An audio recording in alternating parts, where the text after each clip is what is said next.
ஒரு போலீஸ்காரனே ஒருத்தன் வெட்டுறானா இன்னைக்கு ரவுடிங்களுடைய சாம்ராஜ்யம் தானே, இன்னைக்கு ட்ரக் மாஃபியாவுடைய சாம்ராஜ்யம் தானே. இன்னைக்கு எவனுக்கு என்ன இந்த அளவு தைரியம் வந்து அந்த கவர்மெண்ட் வந்து அரசியல்வாதிகள் கொடுக்குற இது தானே. நீ பண்ணுறானா பார்த்துக்கிறேன்னு சொல்லும்போது அவன் வெட்ட மாட்டானா சார்? இது ஒரு பெரிய ஒரு சந்தேகம் இருக்குது. ஏன்னா அதாவது குடிச்சிட்டு அப்பா 2 பிள்ளைங்க சண்டை போட்டுக்கினாங்களா, கண்ட்ரோல் ரூமுக்கு ஃபோன் போதா, ஆனால் கண்ட்ரோல் ரூம்லேருந்து அங்கே வந்து 2 பேர் போய் விசாரிக்கிறாங்களா, ஆனால் திடீர்னு வந்து பார்ப்போனா இருட்டில் வந்து அவங்க வந்து திரும்பி ஒரே வெட்ட வந்தாங்களா, அப்புறம் வந்து பார்க்க போனால் அவர் வந்து வெட்டி சாய்க்கப்பட்டாங்களா. இது கொஞ்சம் யோசிங்க.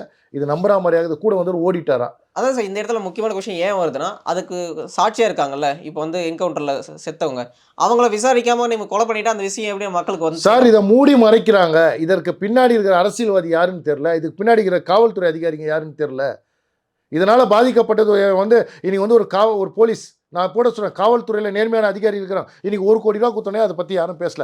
எத்தனை மீடியாவில் வந்து நான் கேட்குறேன், இதை பற்றி டிபேட் பண்ணியிருக்கிறாங்க. இந்த கவுன்சிலர் பேரன் பண்ணதுக்கு வந்து எத்தனை பேர் வந்து இது பண்ணிக்கிறாங்க. நடுநிலை வந்து மீடியாக்களில் நான் வந்து கேட்குறேன், எந்த டிவிலையாவது எந்த சேனல்லையாவது வந்து நீங்கள் வந்து இதுக்கு வந்து விவாதம் நடத்தியிருப்பீங்களா? எல்லாம் சொம்பு தூக்குறீங்க. கேவலம் வந்து பணத்துக்காகவும் சீட்டுக்காகவும் இனி கூட்டணி கட்சியை சேர்ந்த எவனுக்கும் முதுகு எலும்பு இல்லை. வெக்கக்கேடு. இவங்களை தேர்ந்தெடுக்க வேண்டிய மக்கள் வெக்கப்படணும்.